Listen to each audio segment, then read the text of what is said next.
Olá, eu sou Jefferson Miguel, estudo psicologia e sejam bem-vindos ao De Frente com o Jefferson.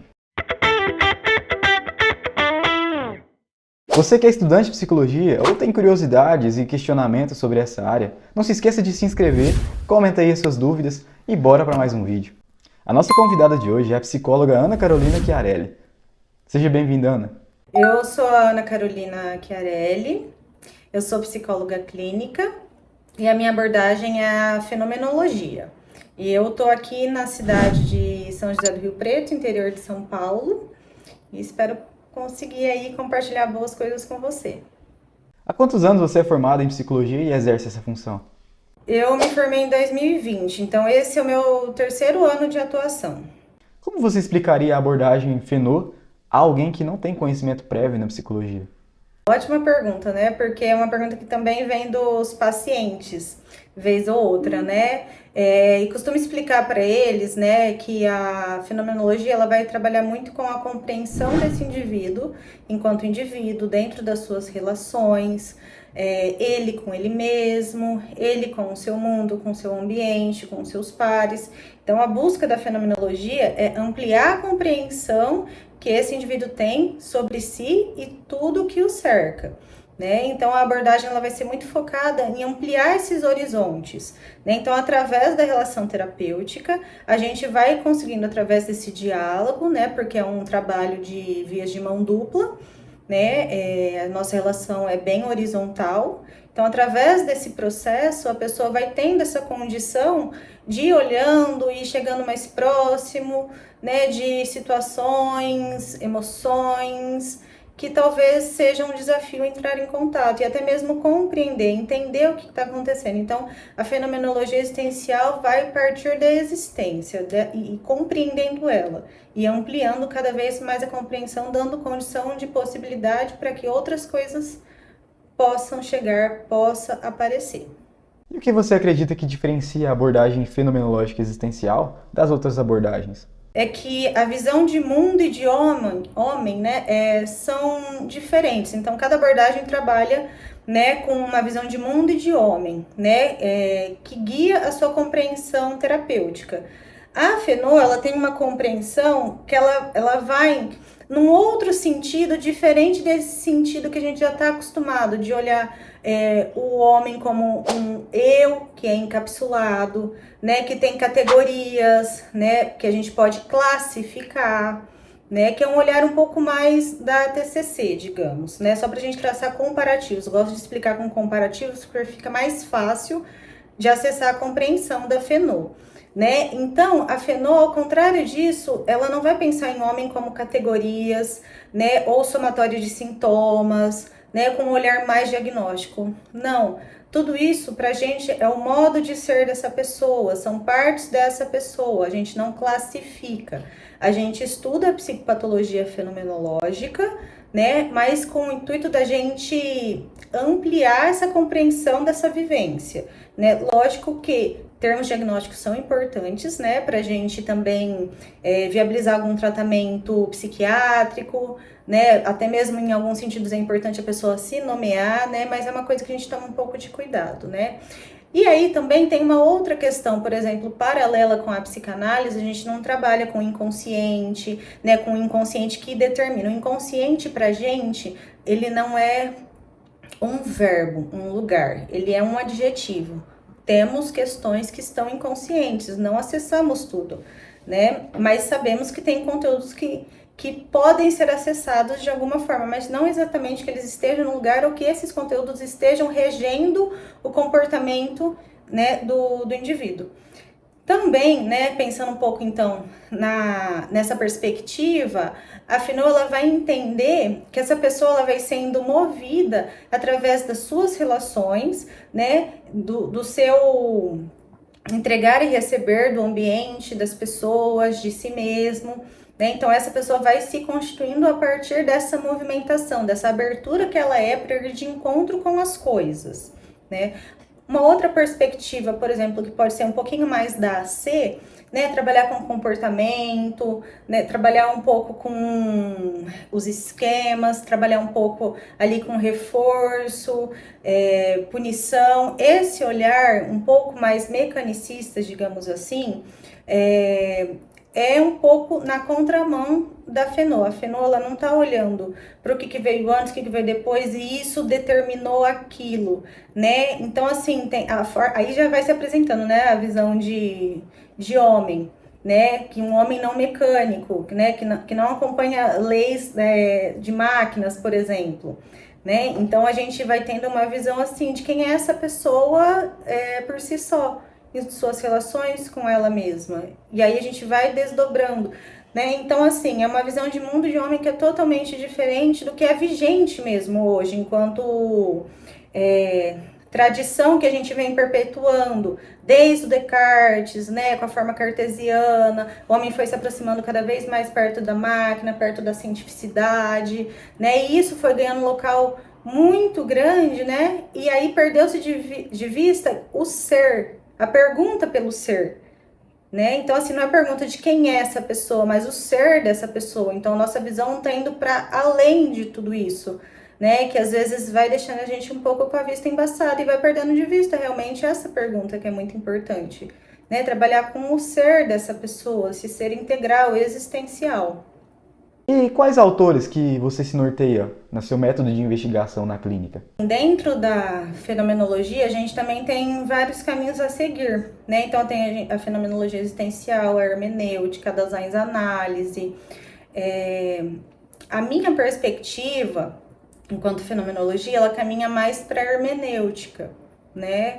Tem as suas diferenças com o existencial, né? Mas todas dentro da mesma situação, dentro do mesmo guarda-chuva, então a gente também se utiliza desses autores, mas o autor que eu mais me norteio e sigo enquanto visão de mundo de homem é o Heidegger, né? Mas para além do Heidegger, tem a gente precisa fazer outras leituras, né? Então ler um pouquinho do Husserl, ler um pouquinho do Sartre, que é do existencialismo, Kierkegaard do existencialismo, filósofos, Nietzsche é muito importante, né? E aí, se a gente vai trazendo agora um pouquinho mais para a atualidade aqui, né? Vou falar enquanto Brasil, a gente tem ótimos autores dos quais eu leio muito, né? Então tem o Marco Casanova, que é um autor que ele traduz os livros do Heidegger e ele também ministra aulas, né? Então ele é um expoente muito forte aqui no Brasil do Heidegger, né? Tem o Beto Machado, o André Assis, né? Ana Maria Calvo Feijó, tem o Paulo Evangelista, tem o pessoal da Associação Brasileira de Daseins-Análise, o Guto Pompeia, o Marco Perosa, a Tati Billet. Então, assim, na verdade é uma gama de autores, que quando você vai entrando né, cada vez mais nesse estudo, né, a gente tem toda essa parte filosófica, que foi essa primeira parte de autores que eu te disse, depois a gente tem a parte mais clínica. São esses outros autores que eu tô te falando. Por quê? Porque a gente tá partindo, né, a fenomenologia parte da filosofia, assim como todas as abordagens têm uma introdução filosófica por trás, né? Mas a Feno parte, então, dessa abordagem filosófica, né, enquanto filósofos, e aí que acontece? Ela vai de encontro com a psiquiatria, enquanto estudo que começa a ser clínico quando o Boss e o Binswanger começam a entrar em contato com os estudos do Heidegger, né? Porque antes disso, eles eram psiquiatras guiados pela psicanálise e estavam percebendo que isso não estava dando conta, né, do que eles estavam precisando para compreender seus pacientes. Então, tem esse encontro da psiquiatria com a fenomenologia. E a partir de então, a gente começa a se utilizar disso enquanto abordagem clínica, né? Então tem todo esse panorama. Então, na verdade, sim, são sempre leituras que precisam estar acontecendo de acordo com demandas.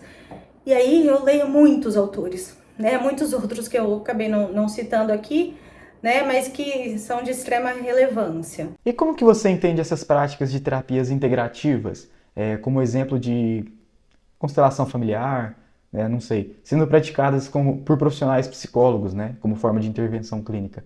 É uma questão que, na verdade, eu tomo muito cuidado, né? E isso também parte muito do paciente, né? não está dentro das minhas indicações, a constelação, né, aromaterapia, todas as integrativas, reiki, né, assim, elas não estão dentro do meu escopo de indicação, primeiro, se isso não parte do paciente, porque precisa fazer sentido para o paciente, essas coisas, né, vejo como terapêuticas, mas não como processo de terapia, né, então, processo de terapia é uma coisa, né? E essas outras abordagens, elas complementam, são integrativas, né? Elas vão se integrando, né? Lógico que para algumas pessoas é um momento terapêutico, né? A ponto dessa pessoa, né? Não precisar de um processo terapêutico, mas enquanto eu, psicóloga clínica, né? Com os meus pacientes, se isso faz sentido para eles e vem a somar e trazer bem-estar, é ótimo, né? Tenho ressalvas quanto à constelação, se ela não é bem feita, né? Se a gente não toma cuidado, porque a constelação ela pode levar a pessoa a entrar em contato com certas demandas, sentimentos, situações que talvez elas não estejam preparadas para serem lidadas, analisadas, né? E aí a gente acaba trazendo, né, um certo sofrimento para a pessoa. Por isso que tem que se tomar muito cuidado com isso. Essa é a minha ressalva, né?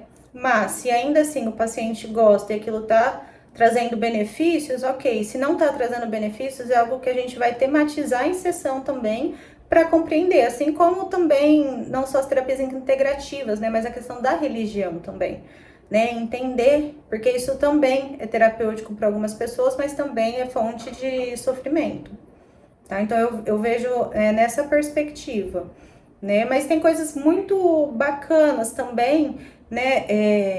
Que se a pessoa faz sentido para a pessoa, é legal, né? Porque aí tem essa questão da aromaterapia, os óleos essenciais, né? A questão do reiki, tem a constelação, a acupuntura, né? Então são coisas que podem ir auxiliando o paciente também em determinados momentos da vida dele. Existem aqueles questionamentos que falam que uma abordagem é melhor numa coisa, outra abordagem é melhor em outra, que é mais eficaz e tal. Na sua opinião, existem alguns problemas ou situações, né, que a terapia fenomenológica existencial é particularmente eficaz? Tem-se muito a ideia de que, enquanto eu ouço muito isso aqui, né? Porque eu vivo numa cidade do interior de São Paulo. Aqui a gente tem uma predominância muito grande da TCC, da AC, das abordagens mais cientificistas, né? E tem-se a ideia desse padrão ouro que eu ouço tanto falar, né? Que essas abordagens têm padrão ouro para trabalhar certas questões, certas demandas, né? Não acredito nisso, né? A fenomenologia, ela é eficaz, ela pode não ser, assim como todas as terapias, e isso não depende só da abordagem, depende do paciente. Então, por exemplo, eu recebo pacientes que passaram pelas outras abordagens e não gostaram e se encontraram com a fenomenologia, né? Outros que vieram e não ficaram. Por quê? Pode ser a abordagem, pode ser que a gente não se identificou. Então, assim, entra muito mais em jogo do que saber se a terapia ela é eficaz ou não, porque não depende da abordagem necessariamente, depende muito mais da condução do terapeuta, da postura dele, da posição dele, né, de como ele se vincula com esse paciente, de como ele se relaciona com esse paciente e ao mesmo tempo de como essa pessoa se entende ali, se encontra ali, como é que ela se sente, o quanto ela está disponível para o processo terapêutico, porque não há padrão ouro que vá, né, fazer uma pessoa que está indisponível para terapia ficar disponível, né? Então, é mais nesse sentido. Então, assim, depende de muitas outras coisas do que. E o que que é? A gente questiona muito também, o que que é eficácia? O que que não é eficácia, né? O que que a gente está pretendendo com isso, né? Então também tem isso, né? Objetivos terapêuticos, não é uma coisa que a gente trabalha objetivos terapêuticos. A terapia ela vai trabalhando de acordo com o que vai aparecendo, do que é possível de ser colocado naquele ambiente. Eu não posso atravessar o paciente e colocar metas para ele. Atingiu as metas, está de alta.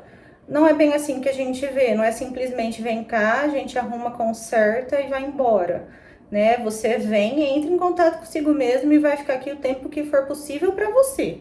Até quando for necessário também, porque a terapia ela visa essa autonomia, né? Independente se a pessoa quer ficar 10 anos ou se ela consegue ficar 5, enfim, né, em processo terapêutico, mas a eficácia vai, né, então vou colocar assim, para além da eficácia, né, a terapia estar sendo terapêutica, né, e atingindo ali coisas importantes, né, para o paciente, aí sim a gente pode falar aí de algo que está acontecendo, né, para além do funcionar, para além do, né, do dar certo.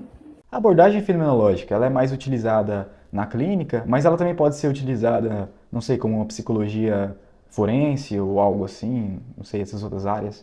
É que aí a gente começa a esbarrar no tipo do trabalho que se desenvolve em cada instituição, né? A fenomenologia, ela é uma visão de mundo e de homem, então você vai sempre estar enxergando, né, seja na instituição ou na clínica, você está enxergando, né, o público com quem você está trabalhando através dessa perspectiva.